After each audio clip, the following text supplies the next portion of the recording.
এটার ভ্যালু তোমার হচ্ছে গোটা জীবনভর, বুঝতে পারছো না? এটা রেকর্ড। এই যে জাতীয়তা আলাদা কোনো এজেন্ডা হয় না, সরকার এজেন্ডা একটাই, দেশকে রক্ষার স্বার্থে, দেশের মানুষের রক্ষার স্বার্থে সবাইকে এক হয়ে যদি যুদ্ধ করার প্রয়োজনে যুদ্ধ করতে হবে, যেখানে শান্তি প্রতিষ্ঠা করা শান্তি প্রতিষ্ঠা করতে হবে।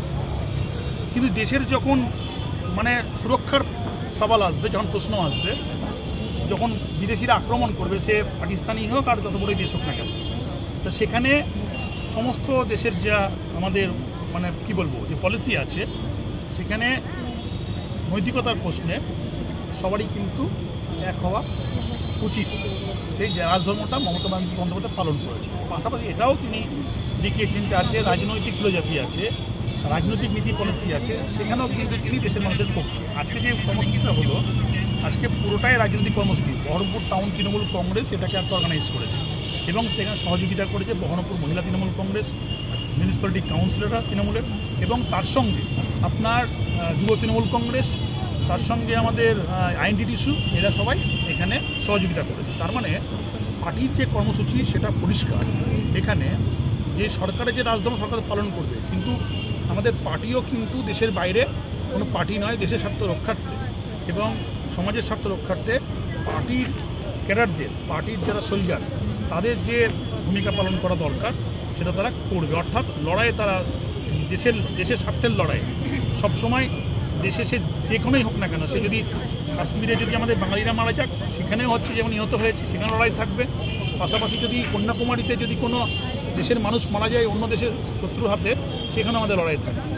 এই জায়গাটায় পার্টির লাইনটা খুব ক্লিয়ার যে দেশের মানুষের আমাদের কোনো ভেদাভেদ নেই। নেতাজি সুভাষচন্দ্র বসু বলেছিলেন না যে আমাদের জাতীয়তাবাদ বা জাতীয়তাবোধ কখনোই ধর্ম সংকীর্ণতার এরকম ছোটো ন্যারেটিভ, এই ছোট সংকীর্ণতার মধ্যে আসে না।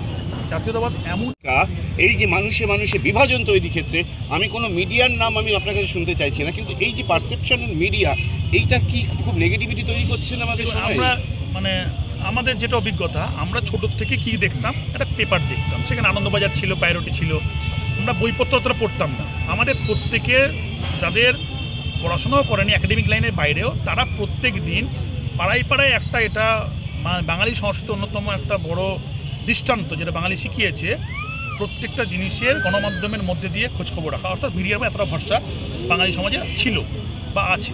সেই জায়গায় দাঁড়িয়ে আজকে এটা তো ধরুন হচ্ছে দুটো দিক।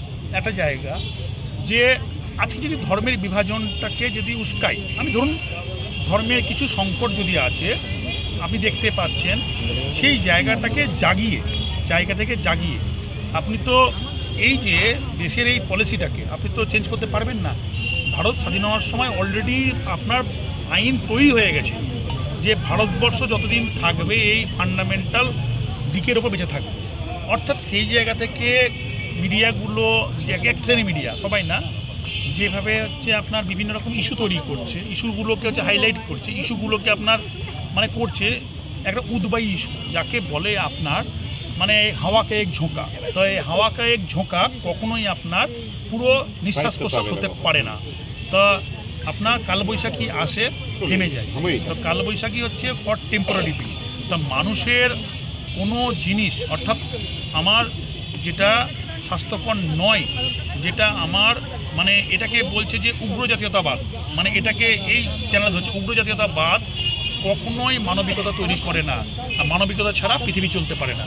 তো সেই জন্য এটা যারা করছে, যারা এক্সপার্ট মিডিয়া, তারা জেনে বুঝে করছে, তাদের জ্ঞান বুদ্ধি অনেক বেশি, কিন্তু তাদের হয়তো চ্যানেলের টেম্পোরারি ফায়দা হতে পারে, কিন্তু এটা কখনোই লং টার্ম বেনিফিট দেবে না। আলটিমেটলি সেই মিডিয়া চ্যানেলগুলোকে মানুষ আলটিমেটলি ব্ল্যাকলিস্টেড করে দেবে টুডে অর টুমরো। একবার শেষ দিকে আর দুটো প্রশ্ন, সেটা হলো যে আরএসএসের কথা আপনি বললেন, পশ্চিমবঙ্গে যে কয়েকটা জেলায় মানে আজকে বলে নেই, গত কয়েক বছরে আরএসএসের সদস্য সংখ্যা বেড়েছে, তার মধ্যে মুর্শিদাবাদে এই আরএসএসের সদস্য সংখ্যা বাড়ছে কেন? সেটা আজকে হয়েছে বা 2-3 বছরের না, একটা ধারাবাহিক একটা ফ্লো কিন্তু দেখা যাচ্ছে। এটা কি মুর্শিদাবাদের সংখ্যায় যারা লঘু মানে হিন্দুরা, তারা কি কোথাও ইনসিকিউর ফিল করছে দাদা? এই জায়গাটা থেকে বেরোতে হবে।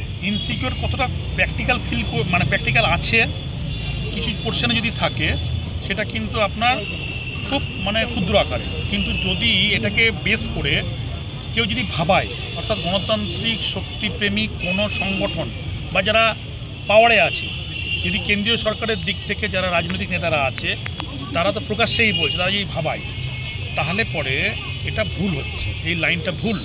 এই তাহলে হচ্ছে সংখ্যাগুরু সংখ্যালঘু এই ব্যাপারটাকে যখন আমাদের মানে সুরক্ষার ব্যাপারটা যখন থাকছে, তখন কোনো জায়গায় যদি সুরক্ষার স্বার্থ যদি বিঘ্ন হয়, তার জন্য যে কোনো সরকার তার রাজধর্ম পালন করবে।